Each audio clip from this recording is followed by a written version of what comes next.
Bonjour à vous. Je m'appelle Flora Demanget et je suis présidente de l'Union étudiante du Québec.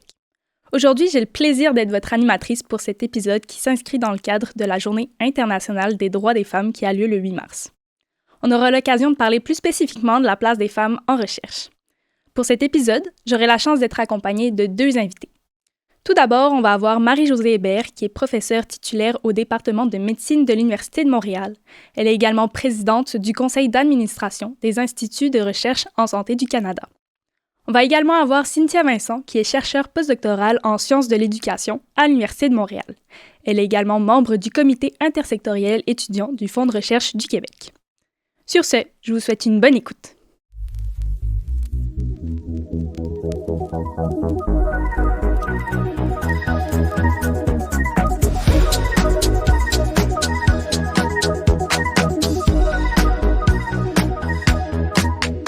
Merci beaucoup à vous deux d'être présentes pour cet épisode sur les femmes en recherche.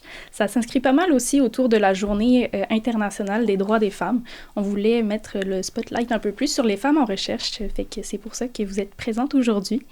Pour les personnes qui nous écoutent à la maison, je vous demanderai à chacune de vous présenter pour qu'on puisse vraiment vous situer plus dans l'écosystème. Je suis Marie-Josée Hébert, je suis professeure titulaire à la Faculté de médecine à l'Université de Montréal. Je suis médecin spécialisé en néphrologie, donc les maladies rénales, mais particulièrement en transplantation rénale. Et puis, j'ai été vice-rectrice à la recherche à l'Université de Montréal pendant 10 ans, de 2015 à 2025. Et puis, je préside encore le conseil d'administration des instituts de recherche en santé du Canada. Trop chouette. Cynthia, si tu veux te présenter aussi. Oui, bonjour tout le monde. Je m'appelle Cynthia Vincent. Je suis chercheuse postdoctorale en éducation à l'Université de Montréal aussi. Puis, j'ai aussi d'autres chapeaux dans la vie. Je suis une maman de jumelles.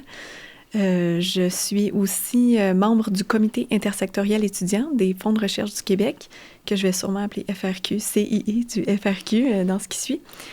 Puis, je suis aussi cofondatrice d'un organisme à but non lucratif qui s'appelle Les Académiques, qui a pour mission de soutenir la professionnalisation et le bien-être de la relève en recherche. Donc, peut-être que je vais glisser aussi avec ce chapeau-là, parfois durant l'épisode. Ah, trop chouette, mais vraiment deux beaux parcours en tout cas. Avant de se lancer concrètement dans le vif du sujet, je voulais vous partager une expérience qui s'appelle donc « Dessine-moi une personne qui fait des sciences ». Je ne sais pas si vous la connaissez. C'est une expérience qui a été faite aux États-Unis où, dans le fond, on demandait à un enfant de dessiner une personne en sciences, donc pour voir vraiment si l'enfant allait dessiner une femme ou un homme. On voyait dans les années 1960 que c'était 1% des enfants qui allaient dessiner une femme, fait que c'est quand même assez peu. On voit maintenant aujourd'hui qu'on est à 1/3 des enfants qui vont donc dessiner une femme. Fait qu'on voit qu'il y a quand même une évolution. Puis si on regarde plus concrètement aujourd'hui, qu'est-ce qui se passe aussi? Ce qui est intéressant, c'est de voir que les enfants qui ont donc jusqu'à 5 et 6 ans, ce sont aussi bien des femmes que des hommes qui dessinent, fait qu'on voit qu'il n'y a pas vraiment de différence. Mais ce qui est intéressant de voir, c'est qu'à partir du secondaire, c'est 75% des filles et 98% des garçons de 16 ans qui dessinent un homme. Fait qu'on voit que l'évolution de l'âge joue aussi là-dessus, que finalement, plus tu grandis, plus tu te dis, finalement, c'est juste un homme qui va avoir accès aux sciences. Fait que je voulais vous entendre là-dessus, voir si c'est des chiffres ici, finalement, qui vous surprennent ou si, finalement, c'est normal aussi qu'il y ait cette perception-là. Je peux commencer parce que malheureusement, non, ça ne me surprend pas. Et puis, c'est dans le grand chapitre des biais inconscients. C'est quelque chose qui m'a beaucoup intéressée là, comme vice-rectrice à la recherche parce qu'en 2015, on en parlait peu. On a eu une période dans les 10 dernières années où je pense qu'on s'est ouvert puis on s'est conscientisé collectivement à l'importance de ces biais-là. Puis on les a tous, hein. Même, moi j'ai travaillé très fort à l'Université de Montréal pour m'assurer qu'il y ait une évaluation équitable de l'excellence en recherche. Mais quand on fait nos tests pour voir si nous, on porte des biais, on les a, ces biais-là. Ils sont présents à l'intérieur de nous. Et donc, d'en être conscient, ça nous aide à ce moment-là à avoir une évaluation qui est beaucoup plus objective et réelle de la valeur scientifique. Parce que sinon, quand ces biais-là sont en action, eh bien, ils nous empêchent de faire une évaluation qui est juste, équitable, de l'excellence. Et puis, on peut se consoler en se disant que ça s'améliore, mais je pense qu'on doit être doublement motivé parce que cette amélioration-là, elle doit se poursuivre et puis elle devrait se poursuivre plus rapidement que ce qu'on a vu. Même s'il y a eu une amélioration dans les 10 dernières années, on est dans une période de ressac actuellement et puis je pense qu'on doit être encore plus vigilant et vigilante. Merci. Cynthia, est-ce que tu veux compléter aussi là-dessus? J'aurais rien à ajouter, là, parce que vraiment, je succède les propos, là. Je pense la même chose. Je suis pas particulièrement étonnée des résultats. Je dirais même, j'élargirais même la conclusion, là, ce constat-là, outre le chercheur, mais le médecin, là, tu sais, vous devez rencontrer ça aussi, là, Marie-Josée. C'est toujours le stigma, une position dans la hiérarchie plus élevée va automatiquement susciter souvent un homme, le sarrau blanc, tu sais. Oui, hyper intéressant. Surtout, c'est ça dans le contexte actuel aussi, où il y a pas mal d'améliorations qu'on doit faire. Puis si on repart maintenant plus sur être une femme en recherche, qu'est-ce que ça veut dire? Je vous renverrai la question. Qu'est-ce que ça veut dire pour vous exactement, être une femme en recherche? Tia, si tu veux commencer pour celle-là. Oui, certainement. Pour moi, être une femme en recherche, par définition, c'est être une personne qui s'identifie au genre féminin et qui fait de la recherche. Mais comme on vient de dire, ça implique de combattre avec ce type de barrière-là, ce type de biais cognitif-là. Pour moi, c'est aussi un combat, être une femme en recherche. Moi aussi, j'avoue que c'est un combat, mais c'est aussi un grand plaisir. Hein? Puis je pense qu'il faut être capable de le dire. Moi, je ne serais pas capable de ne pas en faire de la recherche, là. Et puis, quand on a la piqûre, on doit pouvoir partager cette passion-là qu'on a, qui fait que malgré les obstacles, tu as le goût de te lever le matin, puis il y a une curiosité intellectuelle qui t'anime. Et puis, il y a tout un contexte qui fait que c'est tellement génial. Premièrement, là, on a la capacité de travailler avec des gens de tous les horizons, de tous les âges. Ça nous garde alertes, ça nous garde ouverts à des perspectives qu'on n'aurait pas nécessairement envisagées si on était tout seul dans notre coin. Ça nous fait voir le monde différemment. Alors, c'est un réel plaisir, c'est un privilège. Mais c'est aussi, je suis d'accord avec Cynthia, c'est un combat. Et puis j'oserais ajouter que moi, ce que j'ai vu dans les 10 dernières années, c'est un combat qu'on commence à aborder avec une certaine sororité. Ce que je ne voyais pas il y a 10-15 ans, hein, où est-ce que les femmes s'exprimaient moins, prenaient pas leur place. Et puis, on avait de la difficulté à revendiquer le regard différent qu'on apporte, alors que maintenant, on est plus capable de dire c'est une valeur ajoutée. Et notre regard différent est un apport à la rigueur méthodologique, à la valeur scientifique. Nous devons être là. Mais ce discours-là, on l'entend un peu plus. J'aimerais qu'on l'entende encore plus. Oui, je suis d'accord. J'ai récemment lu Naomi Oreskes, qui a écrit « Why Trust Science ». Puis elle explique ça, notamment, elle explique que la recherche a longtemps été faite par les hommes pour les hommes, donc avec des échantillons majoritairement masculins, et a été faite par des chercheurs majoritairement hommes. Donc, et ça créait des biais dans les recherches parce que comme chercheurs, on a des biais.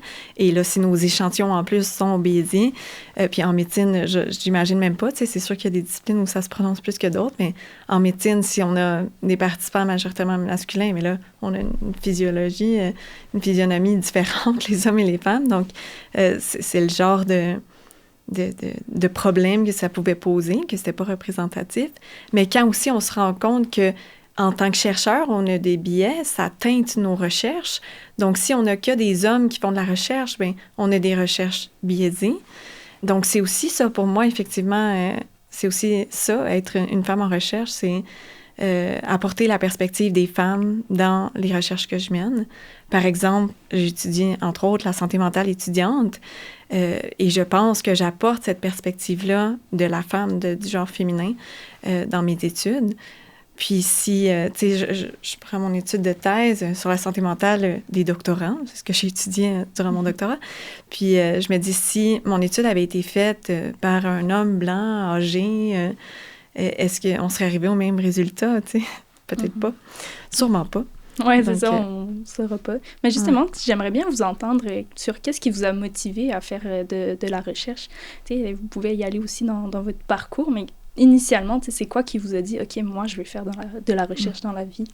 Oh, je peux commencer? Oui, commencer. Oui, je peux commencer avec un dévoilement que j'ai jamais... certaines personnes le savent, mais...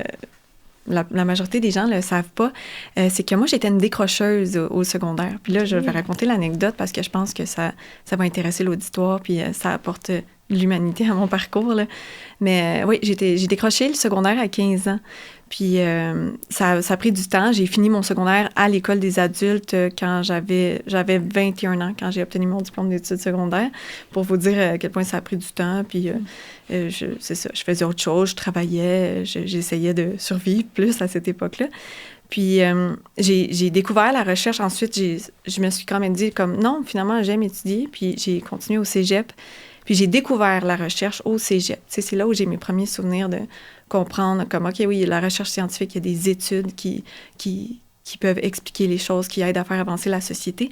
Et c'est là où j'ai vraiment eu la piqûre, puis que j'ai continué ensuite à l'université, au baccalauréat en sexologie, et c'est là où je m'y suis engagée. Là. Tu sais, j'ai été assistante de recherche dans des différents projets de recherche, puis là, c'est devenu de plus en plus clair après ça que je voudrais continuer en recherche. Donc c'est ça, je pense que c'est un témoignage qui peut être important pour certaines personnes, puis j'ai découvert la recherche avec passion, puis c'est vraiment ça qui m'a animée un peu mon désir de challenge, puis la grande curiosité, là, comme on a dit au début. Je pense que c'est surtout ça, là, disons, le trait de personnalité là, qui a fait que c'était comme, oh oui, OK, la recherche, c'est le fun, là, tu sais, je vais avoir du plaisir là-dedans. Là. C'est ça que je veux faire de ma vie. T'sais. Et toi, Marie-Josée, qu'est-ce qui t'a finalement incité à suivre ce parcours? En fait, ça me parle beaucoup ce que Cynthia nous raconte. Et puis, je pense que c'est tellement intéressant d'avoir des parcours diversifiés en recherche et puis de ne pas se cantonner aux sentiers battus parce que c'est ça notre job, à quelque part, comme chercheuses et chercheurs. C'est de penser différemment, c'est de voir la vie différemment. Puis après ça, c'est d'aborder ça, mais d'une manière qui est rigoureuse et puis qui est fiable au niveau méthodologique, là. Moi, c'est curiosité intellectuelle, là, je pense que ça parle de moi, là. Fait que donc, j'étais et je suis toujours très curieuse. Quand j'ai fait mes études de premier cycle en médecine, j'avais fait des stages d'été en recherche pour voir comment ça se passait, puis est-ce que j'aimais ça. Et puis, j'avais eu une de mes superviseurs qui était à la Croix-Rouge à Ottawa, puis qui était une femme de tête, hein, tu sais. Puis, elle était directrice de la Croix-Rouge, mais en plus, elle faisait de la recherche, puis c'était une hématologue, et donc, elle voulait que sa recherche serve dans la manière de transfuser les gens, là, d'améliorer. Puis, on n'était pas loin du scandale du sang contaminé à cette période-là, fait qu'il y avait une importance de travailler sur les bonnes pratiques au niveau des produits sanguins. C'était dans quelle année, juste pour qu'on puisse ça se fait situer? Longtemps! C'était dans les années 80, ça, les belles années 80. Et puis après, je dirais que ça a été quand je faisais mes stages en médecine interne, puis après ça, en néphrologie. C'était une manière de comprendre des cas plus difficiles ou plus complexes où on n'avait pas encore de réponse à donner à ces conditions-là pour les patients. Puis je me disais, on ne peut pas les laisser tomber. Il faut essayer de comprendre. Et puis c'était cette notion-là de, est-ce que ma curiosité intellectuelle, elle peut servir, peut-être pas à améliorer la vie de ce ou cette patiente-là ou cette famille-là, mais est-ce que des années plus tard, est-ce que ça peut avoir un impact? Et puis c'est vraiment ça qui m'a motivée au fil du temps. Ouais. Mm-hmm. Puis tu parlais aussi d'une femme qui t'avait inspirée. Je me demandais justement si vous avez des modèles de femmes justement en recherche qui vous disent « OK, je veux suivre son exemple pour ça ». Moi, j'en ai eu plusieurs parce qu'en fait, quand tu t'impliques... j'ai eu différents, je dirais, modèles de rôle, pas tous féminins. Okay. Puis je dirais que j'ai peut-être eu, au début de ma formation, plus de modèles de rôle en recherche masculin que féminin, parce que dans les années 80, il n'y avait pas tant de femmes que ça. Donc, j'ai eu la chance de travailler avec Dr. Francine Descaries dans les années 80, un de mes stages de recherche. Ça, j'étais en 2e année de médecine. Fait que ça, c'est comme si ça me légitimait rapidement de me dire, oui, c'est possible. Et puis, c'était une femme brillante, intelligente. Tu sais, c'est comme tu avais le goût de ressembler à cette personne-là. Puis après, au fil du temps, quand j'ai fait des projets de recherche, puis après ça, quand j'ai fait mon fellowship en recherche, après avoir complété ma spécialité, là, j'étais allée à Boston quelques années. Là, mes mentors ont plutôt été masculins. C'est quand je suis revenue au Canada et là, on siège sur des comités d'évaluation par les pairs. Et là, il y a des liens qui se forment avec des gens qui sont un petit peu plus expérimentés. Puis là, j'ai eu des mentors. Là, Cathy Whiteside, qui a été doyenne à l'Université de Toronto et qui est une femme exceptionnelle, qui sait où elle s'en va, par exemple. Il n'y avait pas beaucoup de teintes de gris. Hein? C'était 0 ou 1, mais elle a vraiment fait beaucoup de choses au Canada en médecine. Barbara Ballerman, qui est une néphrologue de l'Université d'Alberta, puis qui était aussi une femme pragmatique, là, no nonsense. Et puis, je m'identifiais beaucoup à ces femmes-là. Elle était un petit peu plus vieille que moi. Puis, tu sais, ça me montrait aussi, c'est possible de le faire. Puis après, moi, j'ai fondé un réseau pan-canadien avec une collègue, pas un collègue. Puis je suis persuadée que c'est parce qu'on était 2 femmes qu'on l'a fait comme ça. Fait que c'est Dr. Laurie West, aussi à l'Université d'Alberta, qui est une cardiologue pédiatre.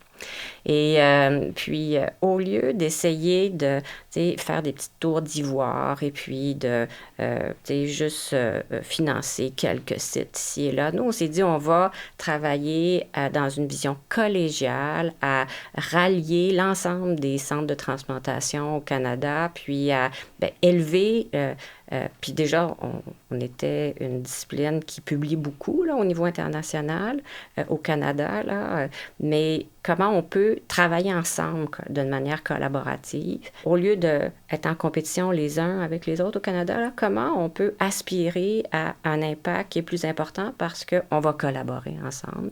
Et puis, puis ça, je suis convaincue que si Laurie West n'avait pas été là, on n'aurait pas pu développer cette vision-là qui était révolutionnaire là, dans les années 2012, collaborer. C'était pas évident. Alors que maintenant, on accepte que les problèmes qu'on a auxquels on a à s'interroger, c'est des problèmes qui sont complexes, qui demandent une approche interdisciplinaire, qui demandent une ouverture à l'autre, qui demandent toutes sortes d'approches de recherche différentes qui vont s'enrichir l'une l'autre, et puis qu'on ne peut pas faire, permettez-moi l'expression, là, du cherry picking. Là, tu ne peux pas juste extraire du milieu des gens que tu vas dire, là, c'est les meilleurs, puis on va juste travailler avec eux. C'est un mouvement collectif qui doit se mettre en branle. C'est une culture de la recherche qui doit se développer, où est-ce que chacun se donne le droit d'être curieux, de tester, puis d'avancer, puis de le faire collectivement.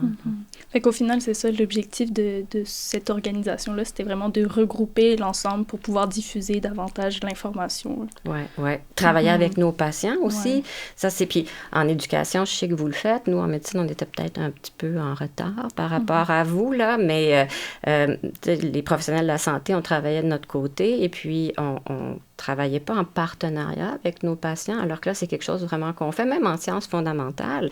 Ils peuvent exprimer des besoins, des priorités qui sont souvent différentes des nôtres, mais dont on doit tenir compte. Et puis, ils nous posent des questions qui sont souvent tellement fondamentales que ça nous secoue, mais c'est ça c'est ça ce qu'on doit faire, là, c'est se remettre en question, c'est ça, faire de la recherche. J'aime ça comme réponse. Est-ce que de ton côté, Cynthia, tu avais aussi des modèles féminins qui t'avaient inspiré dans ton parcours? Oui, j'aimerais mettre sur le podium ma directrice de thèse, là, Isabelle Plante, qui, à mes yeux, là, une grande chercheuse en éducation. Elle a la chaire de recherche du Canada sur les différences de genre à l'école. Donc, non seulement elle m'impressionne pour ça, là, parce que ses recherches sont sur un sujet important, puis que c'est important de questionner puis de remettre en question. Mais elle m'impressionne aussi parce que tout le long de mon doctorat, là, pendant 5 ans, pour l'avoir côtoyée comme superviseur, c'est une chercheure qui est super rigoureuse, très, très efficace, mais qui est aussi, qui a une excellente conciliation travail-famille. Tu sais, j'ai toujours trouvé qu'elle dégageait un bon modèle de « Oh non, tu sais, je réponds pas à mes courriels la fin de semaine, puis mon temps protégé avec ma famille, puis tu sais, évidemment, on devient aussi amis, là, avec le temps, puis tu sais, elle a une super belle relation avec sa famille, puis ça m'a toujours aussi particulièrement tenu à cœur. Fait que pas juste la question du travail. Puis évidemment, elle a été une superviseure vraiment A1, là, la façon de gérer le laboratoire, puis d'établir des...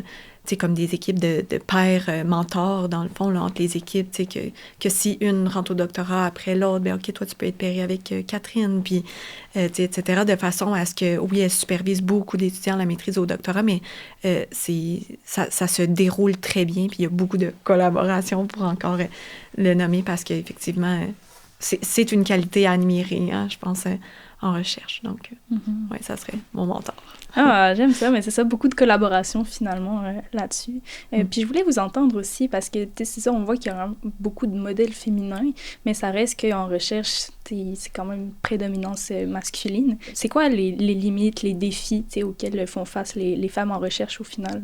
Si Marie-Josée, tu veux commencer là-dessus? Oui, parce qu'en fait, non seulement c'est une super bonne question, mais c'est quelque chose auquel on a réfléchi quand j'étais vice-rectrice, parce que même dans des programmes qui sont à prédominance féminin, bon, c'est vrai en sciences de l'éducation, médecine vétérinaire, maintenant médecine, on a plus de filles au premier cycle, puis même des programmes comme biologie moléculaire, parce qu'on a parité.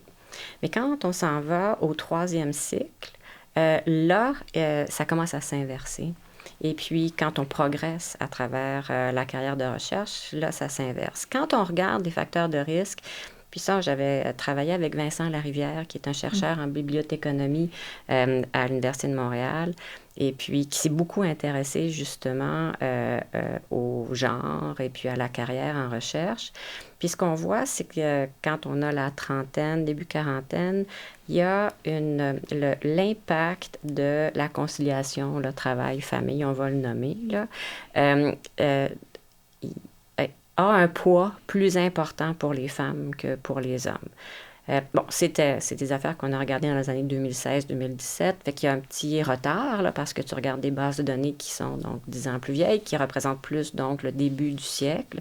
Je pense que c'est en train de s'améliorer, mais même quand on regarde au moment de la pandémie, il y a eu, en fait, des différences importantes et puis avec beaucoup plus d'impact négatif de la pandémie chez les jeunes femmes scientifiques que chez les jeunes hommes scientifiques. Ah ouais. Bien documenté, ça. Et je pense que il y a maintenant une sensibilisation au niveau des organismes subventionnaires.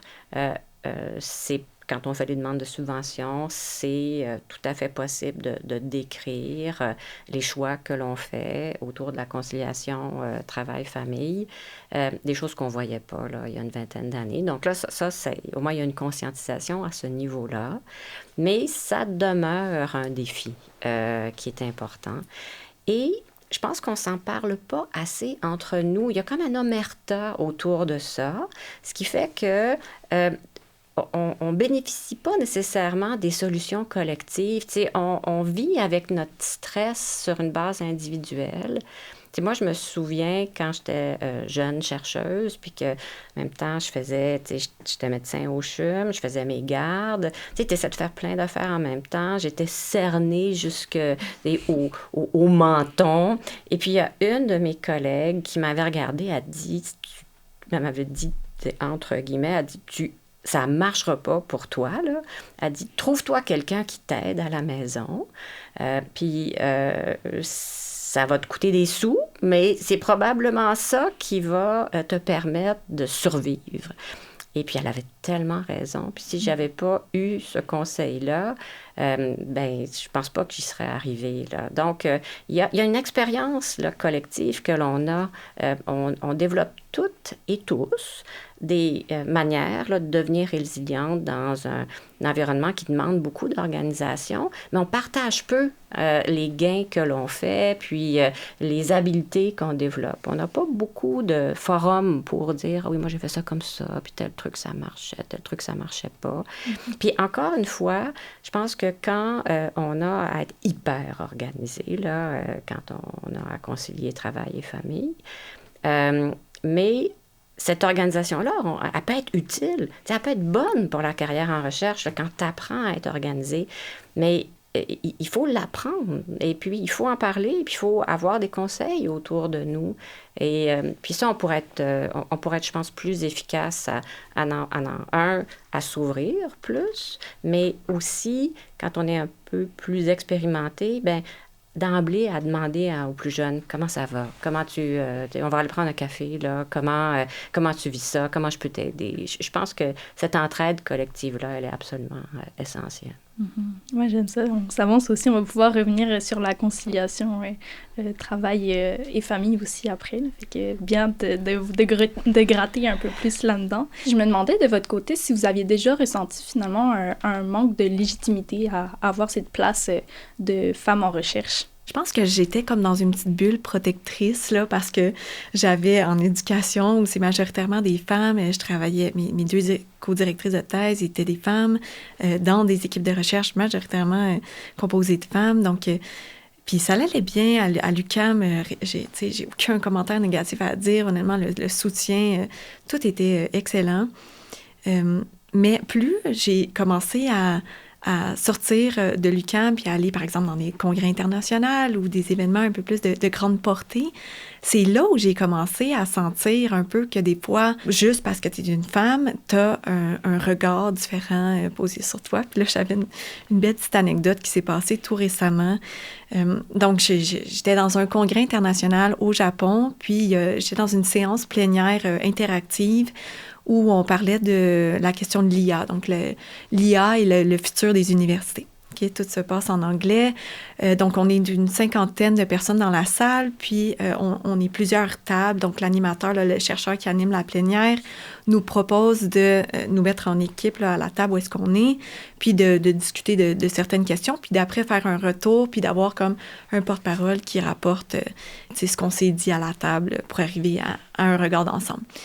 Puis là, donc, OK, on se forme comme l'équipe à la table. On est entre 6 et 8 personnes. Je suis la seule femme. C'est qu'il y a des chercheurs, puis qu'il y a des chercheurs, tu sais, comme beaucoup plus âgés que moi. Là, je suis visiblement la plus jeune personne à la table, là, en plus d'être la seule femme. Donc, et là, quelqu'un dit, un des chercheurs dit, « Bon, alors, qui va prendre des notes, là? Qui est notre secrétaire? » Puis tout le monde, les 8 personnes se retournent puis me regardent. Tu sais, puis là, j'étais comme, tu sais, ça a vraiment été comme, tu sais, sérieusement. Puis, je l'ai faite, tu sais, j'étais comme, OK, tu sais, parce que je me suis sentie comme un peu intimidée. Puis, je regrette de l'avoir faite jusqu'à aujourd'hui. C'est comme mon heurk, mon moment heurk, tu sais. Puis, c'est ça, je regrette de l'avoir faite, mais je l'ai faite. Puis, je pense que c'est une super anecdote, là, tu sais, c'est un super exemple, en fait, de ce genre d'exemple où juste parce que t'es une femme, ben, on t'associe à un rôle inférieur, en fait, là, de dire, toi, t'apporteras pas des grandes idées, tu peux être juste celle qui écrit les idées des autres, tu sais. Donc, voilà, c'était mon anecdote. Ouais, ben, est-ce que tu as quand même pu t'exprimer durant cette... ou c'était vraiment juste prise de notes, on veut pas t'entendre? Peut-être j'aurais pu plus pousser, mais ça a comme... Tu sais, c'est ça, ça a mis une barrière, tu sais. Puis ça m'a comme... C'est ça, ça m'a pas donné envie de m'exprimer, tu sais, que j'écoutais, mais... J'ai pris des notes. Puis en même temps, c'était pertinent tout ce que tout le monde disait. Mais, ouais, ça quand même, c'est ça. Ça crée un petit inconfort, tu sais. Mm-hmm. Ouais, mais je pense qu'il y a quand même une nécessité de sensibiliser aussi, là, parce que c'est pas normal qu'on se retrouve dans ce genre de situation. Je pense qu'on doit tout apprendre. On doit pas se sentir coupable de pas avoir pu prendre la place qu'on aurait voulu. Là.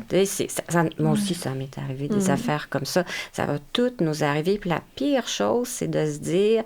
J'aurais donc dû, puis j'ai mal réagi, puis je suis donc pas bonne. Non, t'es bonne. T'étais dans une mauvaise situation, mais il y a moyen d'apprendre, puis il y a moyen de continuer à s'améliorer. Puis moi, je vais vous raconter 2 anecdotes. Première anecdote, j'arrive comme vice-rectrice à l'Université de Montréal, et donc on est en 2015. L'IA n'existe pas. Personne ne parle d'intelligence artificielle. C'était le début de l'ère du big data, si vous vous souvenez de ça. Puis moi, j'arrive, je suis médecin, hein, donc le volet informatique, c'est pas mon forté. Et là, on me dit que le premier projet que je vais avoir comme vice-rectrice, ça va être de diriger l'équipe qui va mener un gros projet. C'était le plus gros projet de recherche institutionnelle de l'histoire de l'université. C'était pour un programme qui s'appelle Apogée. Puis le recteur me donne une tape dans le dos, dit « Vas-y, t'es capable. » J'en sais pas grand-chose. Je vois arriver dans mon bureau ceux qui avaient commencé à travailler sur ce projet-là. Puis bon, il y en a un que vous connaissez, là, c'est Yoshua Benjo, qui est une soie, d'ailleurs. Là, ça a été vraiment génial de travailler avec lui. Ils sont une dizaine de gars. Ils rentrent dans mon bureau, ils commencent à parler. Puis là, bien sûr, ils parlent informatique. Puis moi, je pige rien. Puis là, je me dis, c'est moi qu'il faut qu'il dirige cette équipe-là. Puis là, au début, je me disais, mais qu'est-ce que je vais faire? Ça n'a aucun sens. Là, le syndrome de l'imposteur, on l'a tout, et puis tout ça. Puis là, à un moment, ça n'avançait pas. Ça allait dans tous les sens après quelques semaines. Puis là, je finis par comprendre que l'équipe qui allait évaluer ce projet-là à Ottawa, en fait, c'était un comité interdisciplinaire international. Ce ne seraient pas des spécialistes de l'informatique. Puis là, je finis par me dire, je suis pas conne. Fait que si moi, je comprends pas, le reviseur de l'autre côté, il comprendra pas. Fait que les boys, là, va falloir que je comprenne pour vous aider, mais pour que les autres de l'autre côté de la table, ils vous trouvent bon.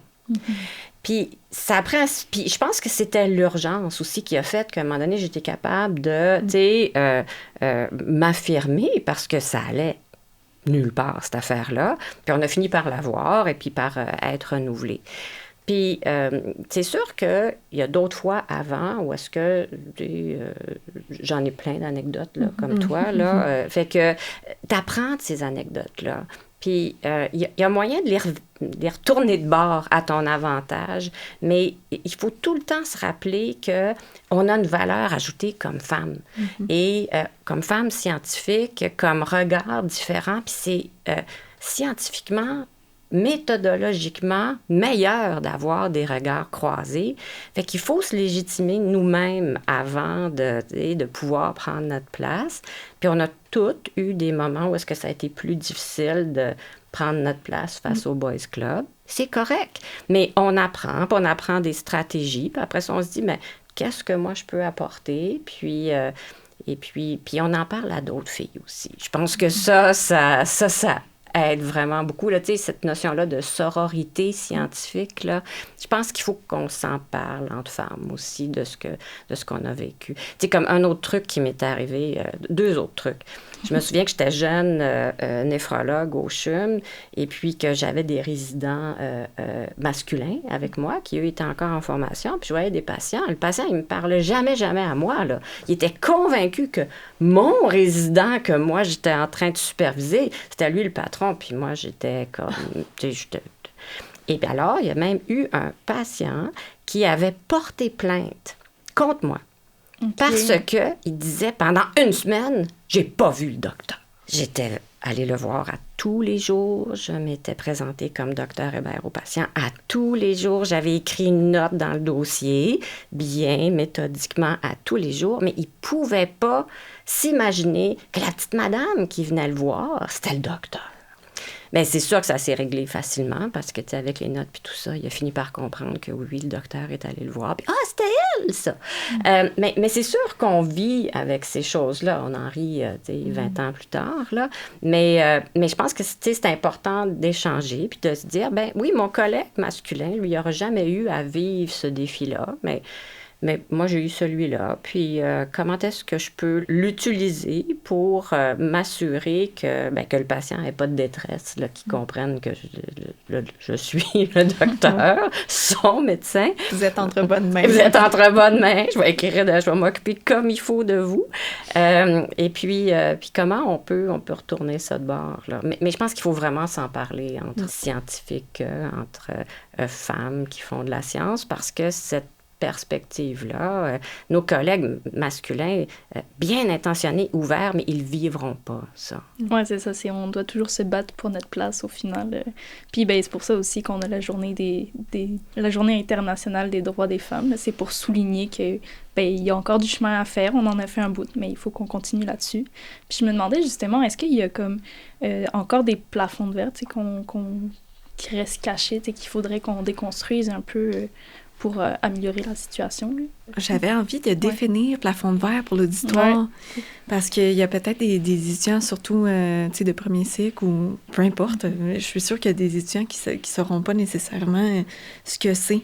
Alors, le plafond de verre, c'est une expression qui est née aux États-Unis à la fin des années 70 et qui désigne le fait que les femmes ou les minorités, parce que ça a aussi été désigné pour les minorités, que ces personnes-là, donc femmes ou minorités, ne peuvent pas progresser jusqu'à un certain niveau hiérarchique dans les organisations. Donc, autrement dit, que lorsqu'on tente une ascension économique ou d'accéder à des postes de pouvoir, il y a moins de femmes et de minorités, juste parce qu'elles sont des femmes ou des minorités. Donc, voilà, je voulais d'abord le définir. Mais je pense que la réponse est évidemment oui. Puis, vous l'avez très bien décrit tantôt, Dr. Hébert, le plafond de verre dans l'éducation, il se situe au niveau doctoral, puis on a vraiment des données de Statistique Canada. Vous dites que vos données sont anciennes, mais les plus récentes données de Statistique Canada le montrent aussi que les filles réussissent mieux que les garçons, que ce soit au niveau primaire, secondaire, universitaire. Jusqu'au doctorat, les femmes entrent au doctorat en plus grand nombre, maintenant, en plus grand nombre que les hommes, mais au fil du parcours, on perd des joueuses et reste que le taux de diplomation est encore plus élevé au doctorat. Je pense que l'année passée, c'était la première année où il y a eu un petit peu plus de femmes diplômées au doctorat que les hommes. Mais donc, évidemment, donc il est là le pipeline, là, comme on dit, là, que on perd des joueuses, puis on comprend bien là, l'illustration du plafond de verre qui est là. Donc, le plafond invisible où les femmes n'arrivent pas à passer en haut. Donc, c'est ça, malheureusement, il est encore là. Je ne sais pas si vous voulez ajouter. Moi, je suis tellement d'accord. Puis j'avoue que ça m'a pris beaucoup de temps de comprendre pourquoi il était en vert. Puis c'est tellement important parce qu'on ne le voit pas quand on est étudiante au premier cycle, puis même souvent au deuxième cycle, on ne se rend pas compte. Il est en vert, il est invisible. Alors, il est toujours là, mais tu vas t'en rendre compte quand tu vas frapper, parce que il y a encore beaucoup de nos structures qui ont été conçues dans les années 60, 70, puis qui ont été conçues pour une communauté scientifique majoritairement masculine. Et qui, ça change, ça a vraiment beaucoup changé, mais le temps que les répercussions positives de ça soient bien ressenties dans l'écosystème, là, ça prend quand même un certain temps. Et qu'on accepte des trajectoires non traditionnelles dans les trajectoires de vie des personnes qui s'inscrivent en sciences, c'était impensable il y a une vingtaine d'années. Là, on le voit vraiment beaucoup plus, puis il y a une plus grande ouverture à ça. Mais il y a des biais inconscients qui demeurent présents dans certains des critères de jugement, là. Donc, c'est absolument essentiel d'essayer d'être conscient, puis d'essayer de voir les blocages qui sont pas facilement visibles parce qu'ils sont en vert, là, parce que quand on s'y cogne, on se rend compte, mais autrement, effectivement, c'est plus difficile de s'en rendre compte. Est-ce que vous pensez aussi que c'est quelque chose qui se reflète dans des domaines qu'on peut considérer plus à prédominance féminine, masculine? Est-ce qu'il y a finalement, ce plafond de verre se retrouve partout. Il y a quand même des domaines où on arrive un peu à s'échapper de ça, parce qu'on voit, le doctorat est comme peut-être moins accessible, mais est-ce que c'est tous les parcours au doctorat où on voit les mêmes limites, finalement? ou c'est très spécifique à certains domaines plus masculins? Ben, Cynthia, tu es une spécialiste. Oui, mais c'est parce que j'ai étudié la question, entre autres, dans ma thèse, là, c'est pour ça. J'ai pas juste sorti ces données-là de... J'ai pas juste mis les heures pour le balado, là, je les ai mis vraiment dans la recherche. Mais oui, malheureusement, en général, c'est courant partout. Donc, partout où est-ce qu'il y a des postes de haute hiérarchie, on peut le voir en politique, notamment. Donc, partout où il y a des positions de pouvoir, là, puis je pense qu'une piste de réflexion, une piste d'explication, plutôt, ça serait ce fameux Boys Club que Dr. Hébert a évoqué tantôt. Puis on le voit dans les disciplines, pour reprendre un peu les disciplines, là, on le voit dans des disciplines majoritairement masculines, là, donc les STEM, là, entre autres, là, sciences, technologies, ingénierie ou génie et mathématiques. Donc, c'est cette idée que des regroupements ou des réseaux majoritairement masculins vont se soutenir ensemble, donc vont se donner des astuces, puis vont se renforcer ensemble et donc finir par occuper des positions de pouvoir ensemble. Mais je pense qu'il y a aussi une vision du pouvoir puis qui est remplie de biais là, de genre. Là. Puis l'année dernière, j'étais à un panel justement pour le 8 mars avec une prof de Western University en gestion. Puis elle avait trouvé tellement bonne parce qu'elle disait, maintenant dans les MBA, là, parce que les styles de gestion, ils sont quand même genrés. Hein? Il y a, c'est des moyennes, et puis c'est clair qu'il y a des hommes qui ont des styles de gestion qui sont très collégiales et collaboratifs, puis il y a des filles qui ont des styles de gestion qui sont très autocratiques. Bon, mais la moyenne n'est pas là. La moyenne, du côté des femmes, il y a une habileté de gestion qui souvent est plus collégiale puis plus collaborative. Alors que les gars, c'est souvent plus axé vers une hiérarchie, une autorité. Bon, puis ça, c'est des systèmes sociaux qu'on apprend puis qui se renforcent. Puis comme femme, souvent, on ne te laisse pas être autocratique. Mais c'est pas une mauvaise affaire. Moi, j'ai jamais fait de la gestion sur une base autocratique. Puis ça a toujours marché, mes affaires, là. Puis je pense que ça marche mieux, puis on est plus organisé. Mais on prend pas assez notre place au niveau public en disant on a une valeur ajoutée qui est différente. Alors, le droit des femmes, c'est pas important juste pour les femmes, c'est une valeur ajoutée pour tout le monde dans la société. Puis, on est capable d'avoir des regards différents qui sont importants pour tout le monde, hommes inclus. Et donc, cette prof de Western elle dit là, maintenant, la grande nouveauté dans nos programmes de MBA, c'est qu'on essaie d'apprendre aux gars à être collaboratifs et puis avoir une gestion collégiale. Alors, il y a une réflexion qu'on a à faire comme femme de est-ce qu'on la prend notre place ou est-ce qu'on veut juste faire la bonne chose et puis espérer qu'on nous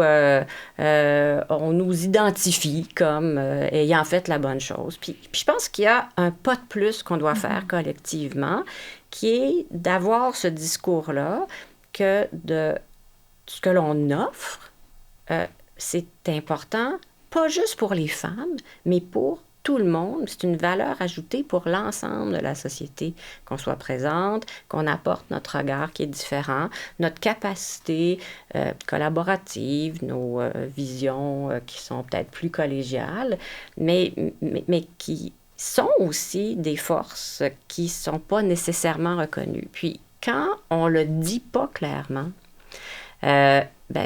c'est les billets qui reviennent. On a toujours vu des hommes premiers ministres, des hommes, un style de gestion qui vient avec, et puis on s'attend à ce que ça fonctionne comme ça. Alors, il faut être capable de dire, oui, ça a fonctionné comme ça, mais il y a d'autres voies, j'apporte quelque chose de nouveau, ça peut être mieux. Écoutez-moi, écoutez-nous, puis on va contribuer pour tout le monde, pas juste pour les femmes, pour tout le monde. J'aime ce petit message d'espoir. Finalement, on a notre expertise, on a notre place, on a le droit de s'exprimer, fait qu'il faut juste foncer. Il y a encore des limites, on parle de limites à l'accès, etc. J'aimerais aussi vous entendre un peu plus niveau conciliation. On en a parlé un petit peu au début. Est-ce qu'il y a quand même ces biais, ces freins financiers qui existent aussi, qu'on devrait finalement déconstruire pour pouvoir rendre cet accès plus facile? Je ne sais pas s'il y a des freins financiers pour tout le monde là, pour faire de la recherche. J'ai l'impression qu'on en est plus consciente et que ça devient un frein qui est plus important potentiellement parce qu'on se projette plus, parce qu'on se dit « Ah, comment je vais faire? Ah non, j'y arriverai pas. » Alors que parfois, on a des collègues qui peuvent se dire « Je vais y aller, puis ça va finir par marcher. » Dans le système financier d'appui pour la recherche, je ne vois pas de frein genré. Puis dans le système de conciliation travail-famille, je ne vois pas que le système impose des freins. Mais j'ai l'impression qu'il y a des freins culturels qui persistent et qu'on discute peu, puis qui demeurent un peu larvés, puis qui nous empêchent d'avancer, là. Alors, tu sais, moi, j'ai eu plein d'étudiantes au doctorat, et puis qui n'étaient pas capables de se projeter en disant « Ah, je serais jamais capable d'avoir la famille, puis, tu sais, ça marchera pas, ça va être trop compliqué. » Alors que j'en ai eu quelques-unes qui ont dit « Je vais y aller, je vais le faire à ma manière », puis qui ont réussi, là, en le faisant d'une manière qui est non traditionnelle. Puis ça, je suis tellement fière qu'elles aient réussi, qu'elles se soient données cette légitimité-là. Tu sais, à un moment donné, il faut la prendre pour nous-mêmes, là. Fait que mes étudiants au doctorat, ils étaient moins inquiets. Tu sais, va arriver ce qui va arriver. Fait que je pense qu'il faut aussi se légitimer, de dire, je vais le faire à ma manière, puis je vais trouver une manière d'avoir confiance en nous, qu'il y a moyen de trouver un chemin. Là.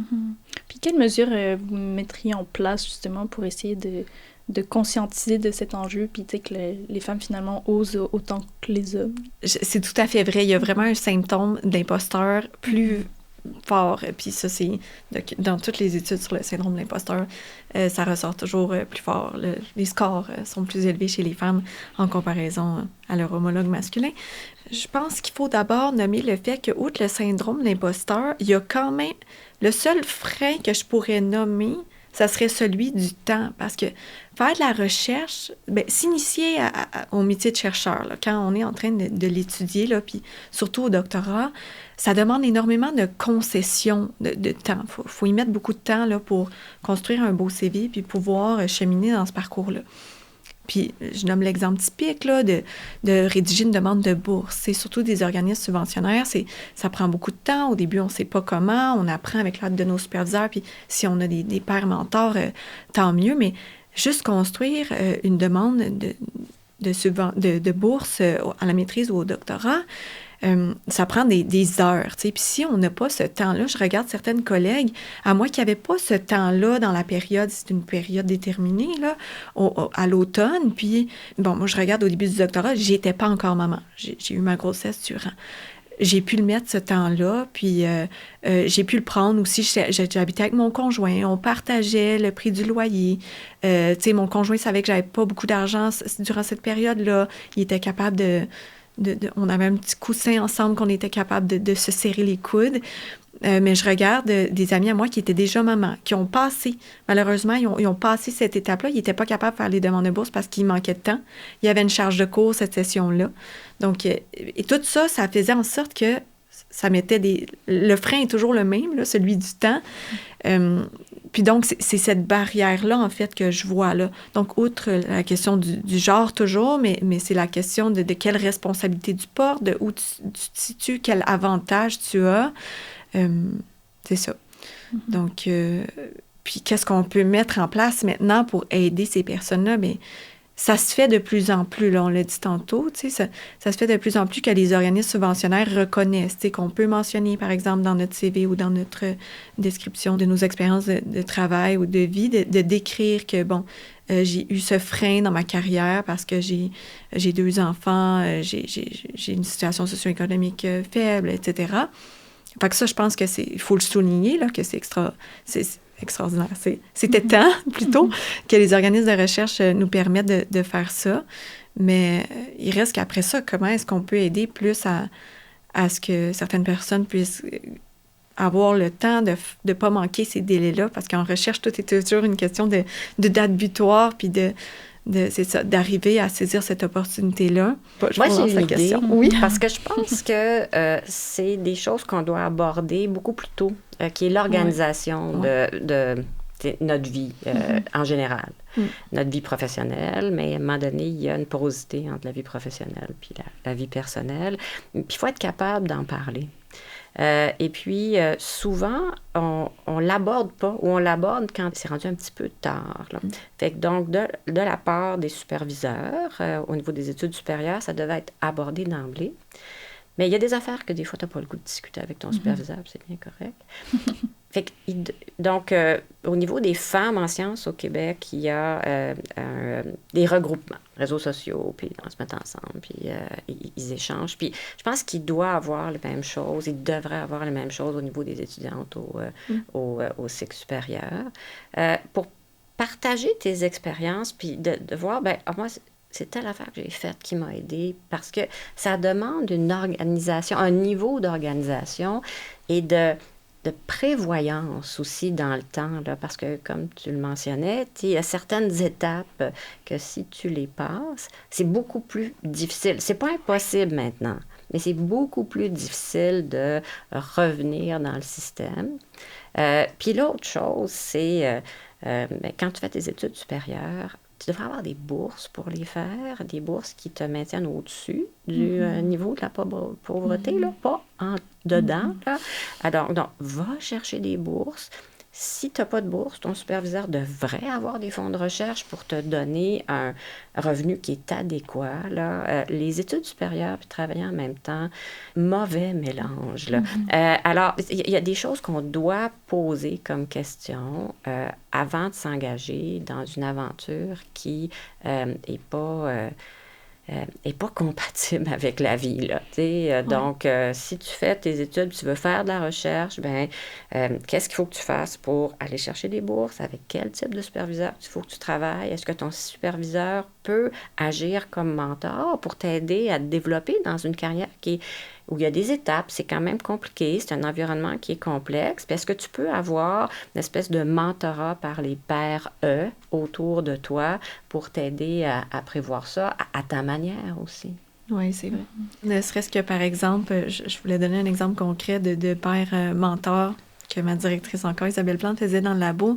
C'est qu'on se partageait, tu sais, la personne qui m'a mentorée, Catherine Fréchette-Simard, pour la nommer et la saluer, tu sais, elle m'a partagé sa demande de bourse qu'elle avait faite, tu sais, la CRSH et la FRQ dans mon domaine, là, les fonds de recherche, puis celle des 3 conseils dans le domaine de l'éducation et des sciences humaines. Donc, elle m'a partagé sa demande en disant, comme, regarde, ça ressemblait à ça, tu sais, les sections, le nombre de mots, physiquement, même ça ressemblait à ça. C'est horrible, une demande de bourse puis de financement. Tu sais, on pense que c'est un beau document, puis quand on voit ça la première fois, c'est des petits caractères, il n'y a pas d'espace, tu essaies de sauver le plus de place possible. Tu sais, donc, tout ça, ces apprentissages-là, c'est vrai que le fait d'avoir des pères mentors, ça a aidé beaucoup. Oui, mais c'est ça, je voulais rebondir aussi. On parle beaucoup de précarité, mais dans le monde de la recherche, c'est encore plus présent. Fait que, c'est sûr que nous, de notre côté, l'Union étudiante du Québec, on travaille là-dessus justement pour essayer de rehausser ces montants-là puis que ce soit plus accessible. Fait que ça reste un frein financier quand même plus large aussi. J'ai un petit commentaire là-dessus parce que quand même, on a eu des super bonnes nouvelles en 2024 au niveau des organismes fédéraux. Il y a eu vraiment une amélioration des montants des bourses là, pour les cycles supérieurs. On n'a pas eu le pendant au niveau des fonds de recherche du Québec. Et ça, c'est clair que ça crée à ce moment-là 2 classes d'étudiants en recherche. Bon, le reste du Canada nous envie, là, les fonds de recherche du Québec, les autres provinces n'en ont pas, mais c'est clair que d'avoir un rehaussement des bourses qui pourrait venir des fonds de recherche du Québec aussi pourrait aider à diminuer la précarité. Là. Non, c'est ça, c'est un beau point. Il faut sortir la population de la précarité. Est-ce que tu veux rajouter quelque chose? J'ai eu l'autre exemple aussi. Puis je suis curieuse de voir dans d'autres disciplines. Mais au doctorat en éducation, là, moi, finalement, j'ai eu la chance d'avoir CRSH, donc la bourse fédérale, au doctorat. Mais Mais il y a au moins, tu sais, pour des collègues à moi qui n'ont pas eu la bourse, mais il y avait au moins tout le monde au doctorat qui n'a pas cette chance d'être financé au provincial ou au fédéral, aux études supérieures, a quand même la bourse, je pense qu'il appelle, au doctorat en éducation, il appelle la bourse universelle en éducation. Donc, ils ont quand même un petit montant là, autour de entre 15 et 20 000, mais c'est quand même mieux que rien. Je me rappelle pas du montant exact, là, donc ne me citez pas, mais c'est ça aussi, je trouve que c'est une belle manière. Effectivement, on aimerait ça on espère là, que les fonds vont augmenter, même si ça pourrait être égal, les fonds de recherche, puis les 3 conseils pour que on arrête de ségréguer, justement. Ah oui, c'est mieux si tu as eu la bourse fédérale parce que c'est un plus gros montant, donc c'est mieux vu. On aimerait ça qu'il y ait plus ça, mais c'est ça. Mais au moins, il y a aussi des bourses universelles, je sais pas, en médecine ou... Est-ce qu'il y a ça? Bien, en médecine, il y a des bourses là, qui peuvent venir des Instituts de recherche santé du Canada, du Fonds de recherche du Québec, le secteur santé. Il y a d'autres organismes aussi, des fondations, la Fondation McLaughlin, Fondation canadienne du rein, Maladie du cœur, des bourses comme ça. Mais c'est très différent, je dirais, dans le domaine sciences humaines et sociales, arts et lettres, par rapport à santé et STEM, là, donc des sciences naturelles et génie. Ou du côté des sciences humaines et sociales, souvent, les étudiants au cycle supérieur ne travaillent pas nécessairement dans la programmation de recherche puis la thématique de recherche du superviseur. Puis à ce moment-là, ils sont plus rarement, donc, payés par les fonds de recherche du superviseur, ce qui est quelque chose que tu ne vois pas dans le volet sciences naturelles, génie, puis en santé. Tu sais, quand tu fais tes études supérieures, tu travailles dans la thématique de ton superviseur qui te supervise, puis il y a une portion des fonds de recherche qui sert à si tu n'as pas de bourse, te payer un salaire. Les centres de recherche vont s'assurer que le salaire qui est la bourse qui vient des fonds de recherche, mais répond aux critères minimaux du niveau fonds de recherche. Là. Fait que du côté sciences humaines et sociales, moi, j'encourage les étudiants à bien poser ces questions-là aux superviseurs, à savoir comment je vais, à quelle bourse je peux candidater, à quel moment. Si je n'ai pas ça, quels sont les autres scénarios? Avez-vous des fonds de recherche pour... est-ce que je travaille dans le contexte de votre programmation de recherche? Ça, il faut poser toutes ces questions-là avant de décider. Absolument. Mais je voulais parler plus spécifiquement de la conciliation famille, travail puis vie personnelle aussi. Je les distingue bien les 3. Mais je voulais vous entendre un peu plus sur les astuces que vous avez mis en place pour trouver cet équilibre-là, pour justement pouvoir continuer son parcours sans non plus être juste la tête là-dedans puis finalement pas avoir de vie familiale, pas avoir de vie personnelle aussi. Fait que si vous avez des trucs et astuces finalement pour nos auditeurs en ligne. Ouais. J'ai moins d'expérience, ça fait juste 2 ans et demi que je suis maman, mais évidemment, quand on passe de 0 à 2 enfants, parce que je répète que j'ai eu des jumelles, c'est sûr qu'on en développe des compétences en gestion du temps et en organisation, si on veut finir son doctorat en même temps.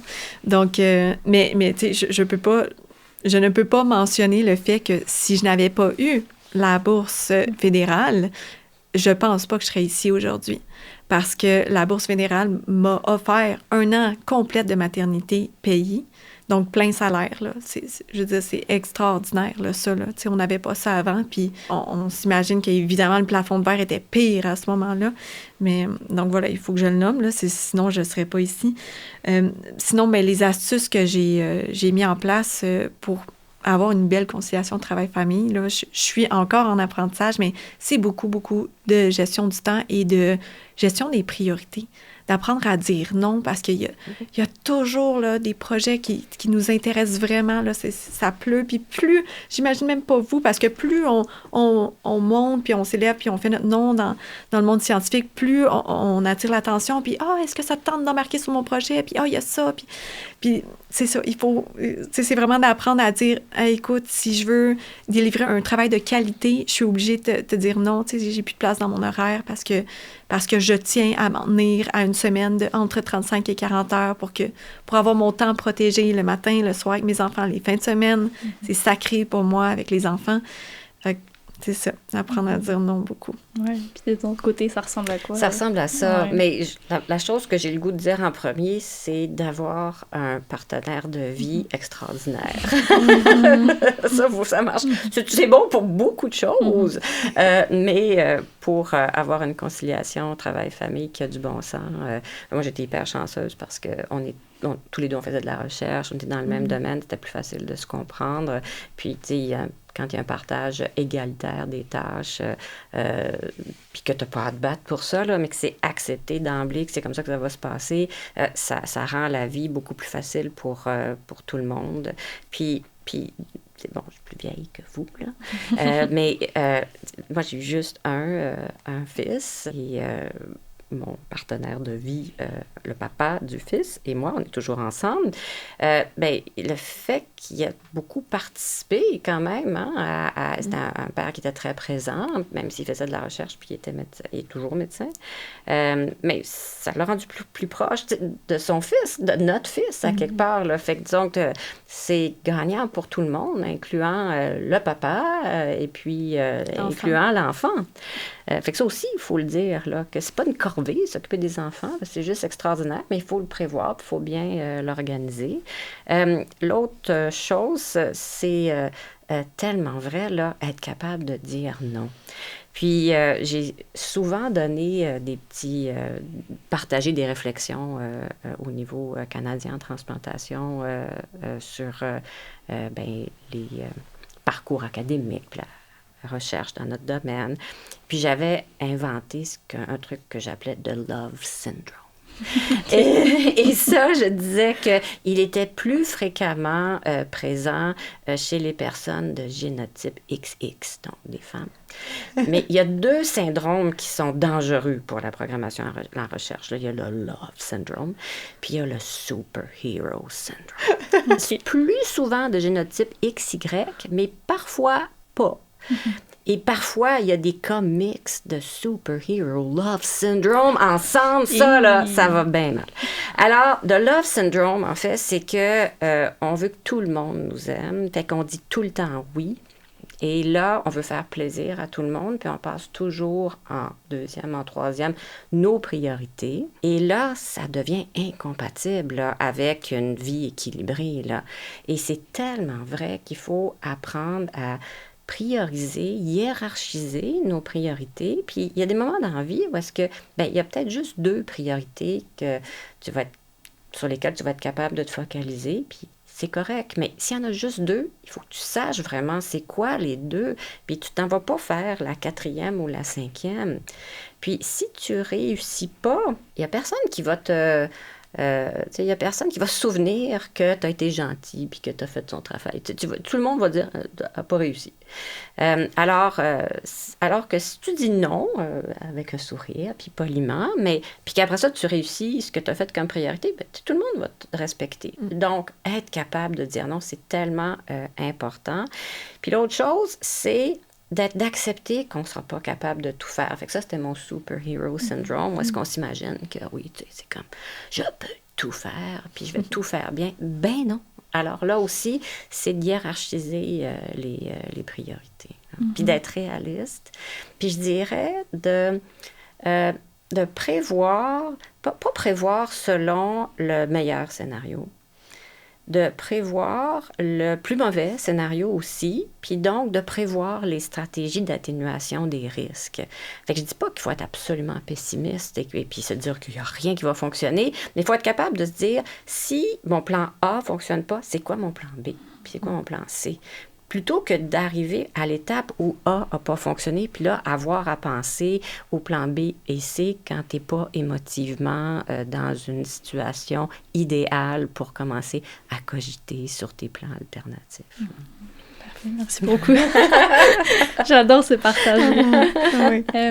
Puis oui, mais c'est ça, la journée internationale des droits des femmes arrive très, très vite, le 8 mars. J'avais une question aussi pour vous, pour savoir un peu, tu sais, c'est quoi l'amélioration qu'on a vue par rapport aux femmes en recherche? Est-ce que, tu sais, vous l'avez constaté quand même sur le terrain, tu sais, qu'il y a quand même une bonne amélioration qui se fait? Puis ce serait quoi, effectivement, les prochaines étapes pour faire en sorte qu'il y ait encore une meilleure amélioration dans le domaine? Bien, il y a je vais parler des Instituts de recherche en santé du Canada parce que c'est quand même une organisation que, je connais bien. Puis j'avoue que j'aurais pas été chercheuse si j'avais pas eu, au tournant du siècle, mes financements qui venaient des Instituts de recherche en santé du Canada. Puis je pense qu'on doit, comme Canadiens, se sentir vraiment fiers du leadership que les IRSC, là, les Instituts de recherche en santé du Canada, ont eu justement sur le rôle du sexe et du genre en recherche, qui maintenant, pour des raisons méthodologiques, là, nous amène à tenir compte de ça dans notre devis de recherche, mais ça a légitimé le fait qu'on doit le faire et on doit inclure ça dans une perspective de rigueur méthodologique puis de rigueur scientifique. Et on a été la première organisation nationale à le faire dans le monde, là. Alors, on peut être fiers de nous, là. Et puis ça fait que je pense que les femmes dans le domaine de la recherche en santé, elles connaissent jusqu'à quel point comprennent que leur rôle est important parce que ça a été quand même des combats qui ont été menés par des directrices scientifiques et qui ont amené ces changements-là, puis qui ont eu un impact d'ailleurs dans le monde par la suite, là. Donc ça, on peut être content de vivre dans le pays où on vit. On ne peut pas, par contre, se mettre des ornières, là. Il y a des changements au niveau international qui vont nous toucher. Et puis, un ressac qui est majeur, là.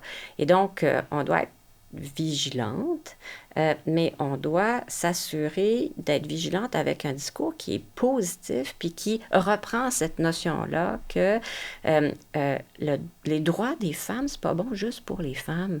C'est bon pour tout le monde. C'est bon pour une meilleure science. C'est bon pour un meilleur vivre ensemble. Alors que parfois, c'est compris comme les droits des femmes, c'est enlever des droits à d'autres personnes dans la société. C'est pas vrai, là. Tu sais, c'est d'avoir une société qui est plus juste puis qui est plus équitable. C'est bon pour tout le monde. Bien, super. Fait que pour conclure aussi cet épisode, est-ce que vous avez un mot de la fin à adresser aux jeunes femmes, par exemple, en recherche qui pourraient écouter cet épisode? Fait que Cynthia, si tu veux commencer. Oui, je peux commencer. Moi, j'avais envie de dire aux filles qui écoutent, puis aux femmes, aux jeunes femmes, peu importe, qui écoutent puis qui sont intéressées à faire de la recherche, mais qui se disent, est-ce que c'est pour moi ou non? J'aurais envie de lancer la piste d'action, ou une première action qui peut être faite, c'est d'aller consulter l'orienteur. Si vous êtes au cégep ou si vous êtes à l'université, on a toujours accès à des orienteurs dans nos écoles. Puis, ça peut être une belle piste d'entrée pour réfléchir à ces questions-là, puis voir si c'est vraiment réaliste pour vous et si c'est en accord avec vos traits de personnalité et vos intérêts. Parce que faire de la recherche, vous l'avez compris là, au cours de l'épisode, c'est quand même très exigeant. C'est un milieu qui est compétitif. Et donc, ça prend certains traits. Là, on en a nommé quelques-uns tantôt, comme la curiosité. Mais aussi, il faut avoir le goût du défi. Il faut quand même aimer la compétition, pas nécessairement entre hommes et femmes et de façon excessive, mais il faut quand même aimer la course aux subventions et aux bourses et vouloir se valoriser, ce genre de choses-là. Puis, il faut aussi de l'autonomie, donc une grande autonomie de vouloir porter ses projets de recherche, parce que quand on est chercheur ou apprenti-chercheur, on est un peu comme un mini-entrepreneur, tu sais. Mm-hmm. Nos projets de recherche sont comme nos entreprises, donc il faut être créatif puis avoir ce leadership-là et cette autonomie-là. Donc, c'est tous des traits qui sont importants, puis c'est des questions à réfléchir, que vous pouvez réfléchir avec des entrepreneurs qui ont des outils, qui ont les bonnes questions de relance, qui ont vraiment les bons éclaircissements là, à vous apporter. Donc, c'était un petit conseil que j'avais envie de donner. Oui. Est-ce que tu as un mot de la fin aussi, Marie-Josée, de ton côté? Moi, j'aurais le goût de dire que si vous sentez, les filles, les femmes, que ça vous appelle de faire de la recherche parce que vous êtes curieuse, parce que vous avez le goût des défis, vous devez aussi être consciente qu'on a besoin de vous, collectivement, que la science a besoin de vous. Alors, même si vous prenez des chemins de travers, moi, je vous dis, allez-y, prenez votre place. On a tellement de besoin de femmes en sciences. Wow, ça conclut vraiment très, très bien notre épisode. Oui, puis j'espère que mon exemple a servi à ça aussi, de voir que vous avez peut-être déjà lâché l'école ou peut-être que vous ne voyez pas du tout que vous pourriez y arriver, mais vous pouvez y arriver. Oui, c'est ça. Finalement, tous les parcours, qu'ils soient atypiques ou non, ont leur place aussi. Fait qu'il faut y aller. Mais merci beaucoup à vous deux d'avoir été présentes pour cet épisode. C'était un plaisir de partager le micro avec vous. Plaisir partagé. Merci beaucoup d'avoir été à l'écoute de cet épisode portant sur les femmes en recherche. J'espère que celui-ci vous aura plu. On se retrouve dans 2 semaines pour un nouvel épisode très spécial sur l'Union étudiante du Québec. En attendant, pensez à vous abonner sur votre plateforme de balado-diffusion préférée ainsi que sur notre page Instagram pour ne rien manquer. Un immense merci au studio Virage Sonore et à toute l'équipe de production de l'UEC. Ce balado existe grâce à vous. À très bientôt. I'm ready. Oh yeah! Intersectoriel étudiant du Fonds de recherche du Québec. Yeah! Oui! Excusez-moi. Sur ce, je vous souhaite une bonne écoute. Oh.